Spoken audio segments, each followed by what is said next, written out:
the way I've always liked to describe it is that it's not necessarily a fun game because it can get quite it can get quite frustrating at times. I think it's rewarding though when things that's go well. exactly right though. It is extremely compelling and it is extremely engaging. Those things are separate from fun, but they're their own kind of fun, if you know what I mean. Yeah. And it is the most rewarding, I guess, experience compared to any other kind of stock standard shooter like Call of Duty 4 or Vanilla Battlefield 2 or that kind of thing, because you feel like you really have accomplished something. I think that's why we see so many recurring players. A lot of our players consider PR like their home game.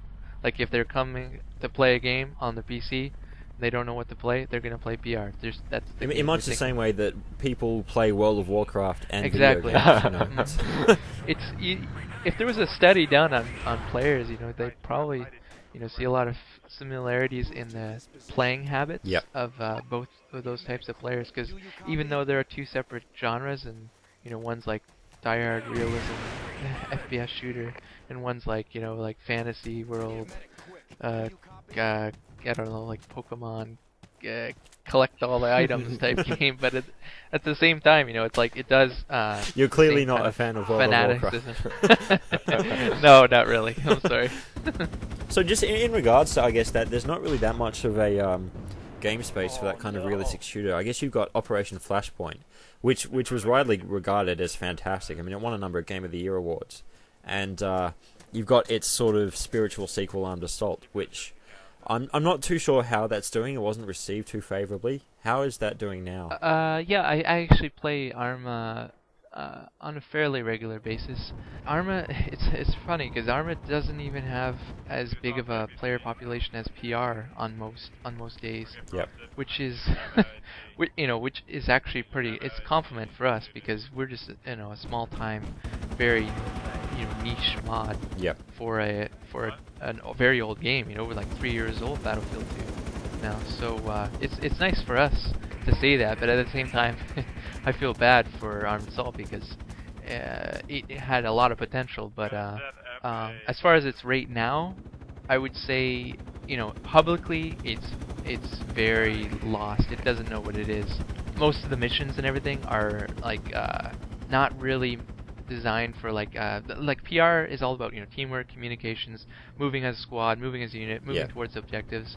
ARMA is all about going on your own, taking a sniper rifle and a rocket launcher together, and just killing a bunch of AI. That's like if you're gonna join 90% of the online ARMA servers right now, that's the kind of gameplay you're gonna find. So they are, I guess, completely different, made for different audiences. Yeah. Where do you guys sit? Where does PR sit in between Flashpoint and ARMA as sort of the audience and the gameplay itself?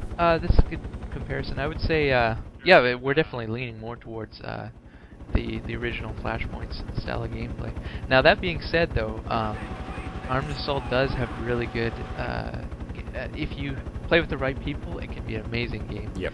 But you gotta play with the right people. I know Shack Tactical. They've been playing since the OP days.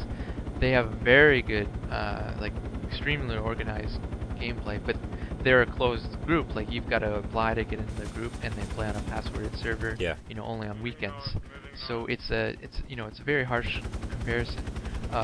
Project Reality is at right now it's really early in the morning for me, but I could pop on a game. I was actually playing not too long ago. You can pop on a server at any time and expect the quality of play to be pretty high. Like the player caliber is going to be very high. It's kind of unfortunate, and it's also a bit odd that you are, I guess, you're not really poaching their audience, but you've already taken their audience before Armed Assault has come out, and you're just this community-made mod as opposed to this full commercial game. But that being said, though, there's a lot of players that do both. Like I'm one of those. I play Project Reality and I play Armed Assault. Both of them have their pluses and minuses. All right. Fuzzhead, you were saying like you do actually have people currently in the armed forces and who are actually being deployed. I guess how. Okay, look, I want to start off. There's in this month's issue of the magazine, the editorial by Anthony Ford. I reckon it raised a couple of good points. This is in relation to Brothers in Arms, Hell's Highway. I don't know if you're fans of that series or not, but I haven't played the newest one. But Yeah. So I'll read a quote from you just to preface it. He said the developer of Brothers in Arms, Gearbox, recently commented on the realism of its own game. This developer, at least, is beginning to ask itself these difficult questions. The game is now so realistic, they wonder if they shouldn't feel quite so entertained. Fact is, there are veterans out there who find the idea of profiting from a light entertainment version of the war incredibly offensive. And that's because the war, as depicted in gaming, is indeed just a game. It's fun. And the question we as gamers need to ask is, should it be?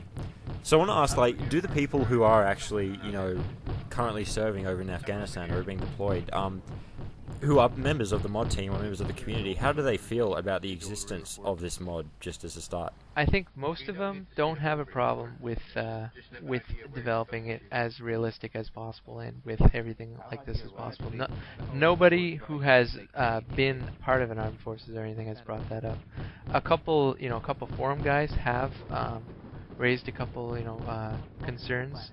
But overall, I think... What kind of concerns were they specifically? Was it on the content of the actual mod, or was it on the fact that it exists in the first place? How far we bring the content, you know what I mean? Like, the visceral experience of it. Yep.